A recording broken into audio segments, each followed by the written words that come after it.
Greetings, everybody. This is the Outer Solar System, Chapter 18. Geez, the next to the last chapter in Unit 2. We're looking here at a beautiful image of Jupiter, and it's a belt and zone structure, just displayed wonderfully. These are some of its moons. It has a whole bunch. We'll start talking about that in 2 seconds. Here's a nice overview of the Jovian planets. And they include these four: Jupiter, Saturn, Uranus, and Neptune. Jupiter is a little over 5 AUs from us. That's 5 times the Earth-Sun distance, which is about almost 100 million miles per AU. Saturn is about 10 AUs away from the Sun. Uranus is about 20 AUs, and Neptune is about 30 AUs. So that's the extent of the planets. When Pluto was a planet, it was 40 AUs out, but now Neptune's the edge, so we stop at 30. Notice the size of these bodies. They're big. Jupiter is humongous. It's over 300 Earth masses. That's what ME means, Earth mass. And even the smaller Jovians are huge, around 15 Earth masses. They're big planets too. The Jupiters and Saturns are 11, a little over 10 times the radius of the Earth, and they go down to about 4 times. They spin fast. Jupiter spins in under 10 hours, so does Saturn.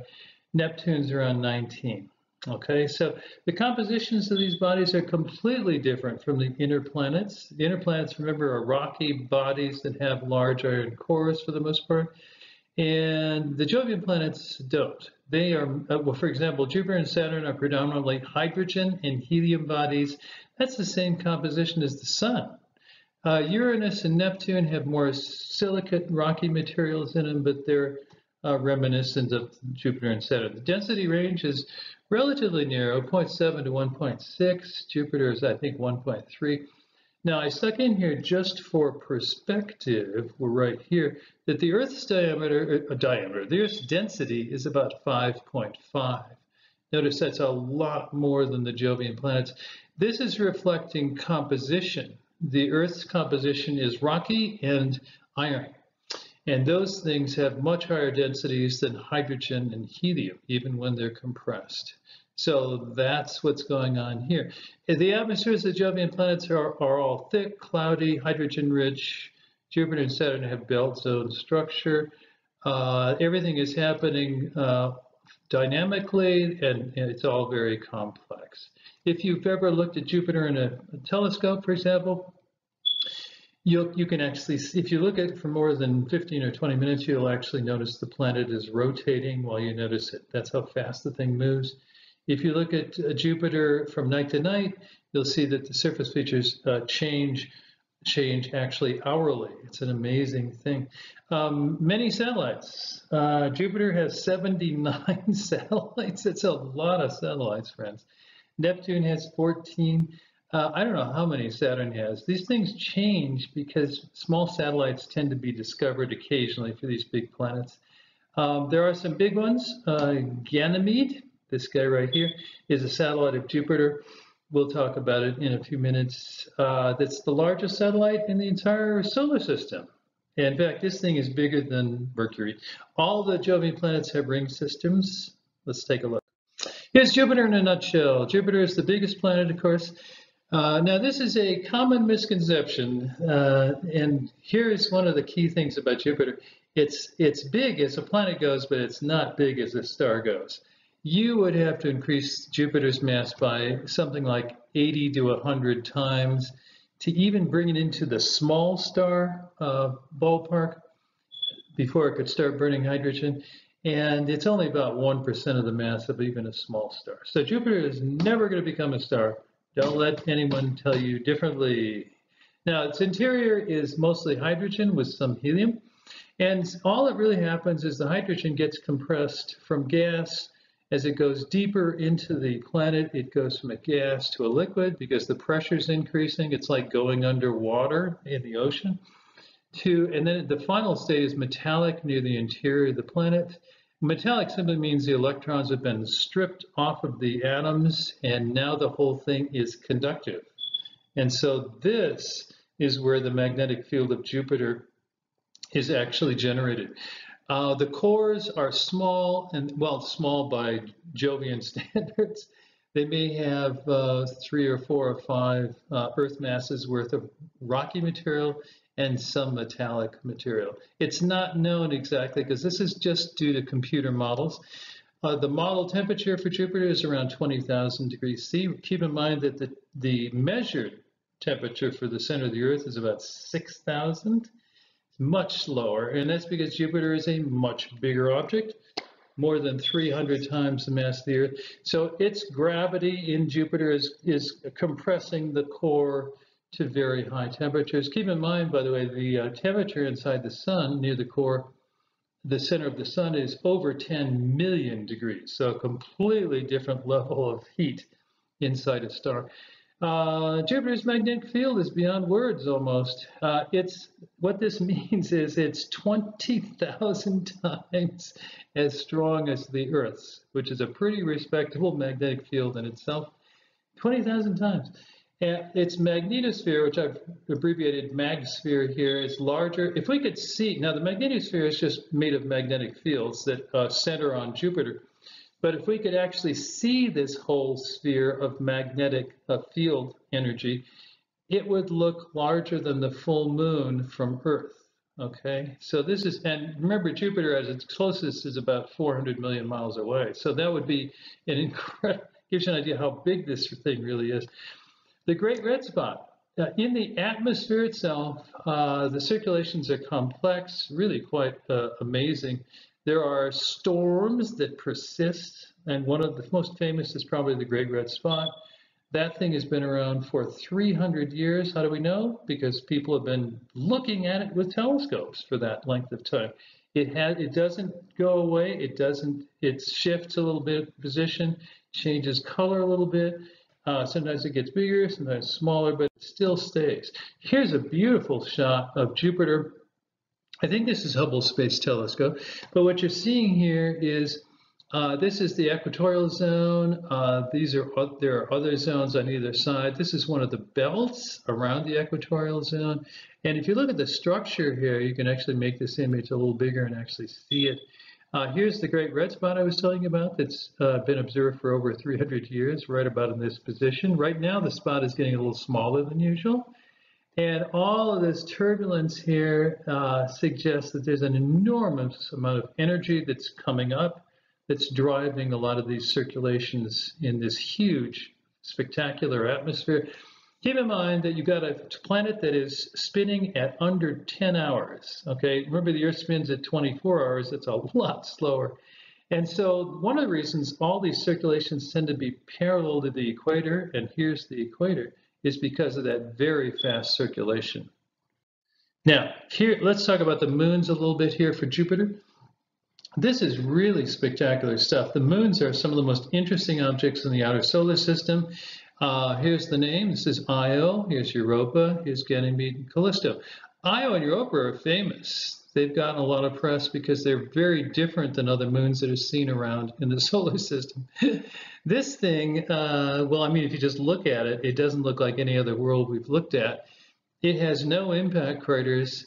It's the most volcanic object in the solar system. It's a little bigger than our moon. It's not a big world.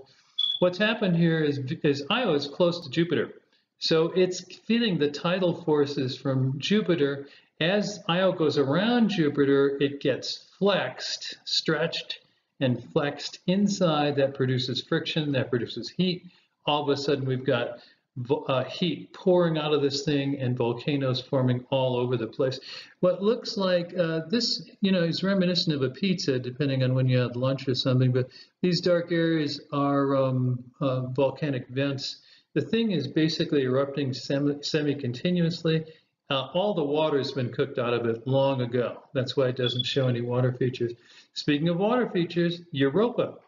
This is the moon that's famous because people are convinced that it has a subsurface liquid water ocean sitting beneath an ice sheet, solid ice sheet that's on the surface. And if you think about it, if you know about the Arctic near the North Polar region on the Earth, that's exactly the situation there. So people like to draw analogies between Earth's Arctic and the situation at the surface of Europa.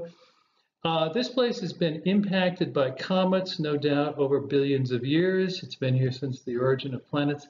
That suggests that there could even be primitive life forms that exist in the water on this thing.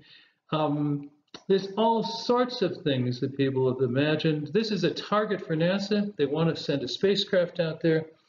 The spacecraft will land on the surface of the ice. It will, of course, drill a hole in the ice. It's not going to go ice fishing. Well, I guess in a way it will. And they're going to have a submarine that'll have a video camera attached, and it'll have a direct video link through the spacecraft back to Earth. You'll be able to watch, unfortunately not in real time because Jupiter is a long way from us, but you'll be able to see what the submarine encounters under the surface of the ice in the liquid water ocean of Europa as it happens in reality. And people think that there could be living things under there. There aren't going to be any intelligences probably, but weird animals, very possible. Here is Ganymede. Notice Ganymede is number 1, friends. You guessed it. And you know what that means? That everything else is number 2. This is the biggest moon in the solar system. It has weird surface features on it, which means that there is some activity inside this thing. There's a lot of activity inside of Io. It's cooked the moon. There is some activity, circulations in Europa because the ice gets fractured and resurfaced, sort of like a hockey rink.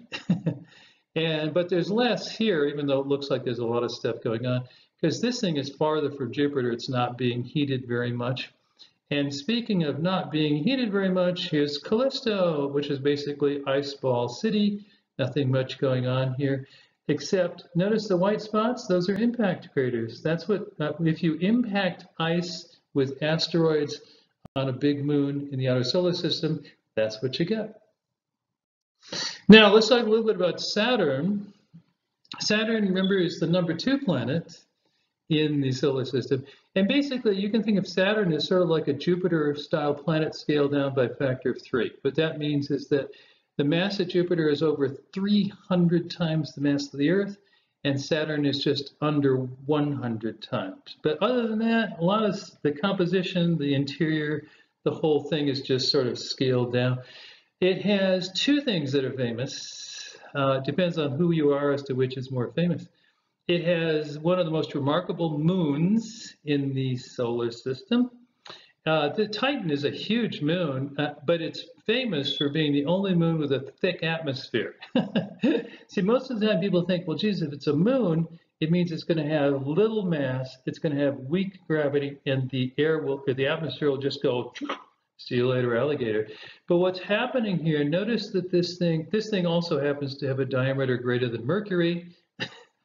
And that's true of 2 objects we know of now that are not planets. But notice the surface temperature on Titan is like -180 C. That's very cold. And so that makes the atmosphere hard to escape. The gases are so cold, they're not moving very much at all. They tend to just stay where they are. But the atmosphere is thick. It has the pressure at the surface is about 1.5 atmospheres. You remember, one atmosphere is what you're breathing right now. So this is actually thicker than the Earth's atmosphere. It's an amazing thing. It also has nitrogen, just like in the room where you are. But the other constituent is like methane and a few other things. Now, this is a bizarre place because methane and ethane actually liquefy at these temperatures, and they form rivers, lakes, and seas that have actually been seen by spacecraft. The Cassini mission is the one that actually first discovered this stuff. They had a probe that actually penetrated into the atmosphere of Titan and made these revelations. So there's some sort of a cycle in the atmosphere that produces rain, a liquid methane and ethane rain, and forming rivers and so forth. It's like the Earth with water, only it's at a very low temperature with these particular substances. Bizarre, but actually amazing. Now the second one is the best ring system known, of course. And there's Saturn has, the thing about the ring system, talk about common misconceptions, is that the rings are not, friends, solid bodies. In other words, there isn't one big ring like a wall of material that moves around Saturn. The rings are actually countless dust to house-sized particles. individual particles of water ice. It's like a very elaborate marching band all marching together around Saturn in separate orbits. These dust-sized particles are all in separate orbits around Saturn. They are shepherded by some small moons that are embedded in the rings. It's a complex little marching band. The rings are very thin. They are also young, and everybody thinks the rings must be billions of years old. They're actually not. If they weren't being continually replenished somehow, they would disappear relatively quickly, probably a few tens of millions of years. And here, yeah, I put this in here just so you could get the picture. This is Saturn's rings. This actually is not a new picture. It's been around for many years, but the reason I like it is it has color coded the actual individual rings so that the colors are not real, but what it does is it highlights the number of rings that actually exist in the system. And although you can't see them all, you get the picture that there are literally hundreds of rings in this whole system here. And there are some large divisions right here that are also famous. You can see this one with a small telescope even from Earth. So that's it for the outer solar system.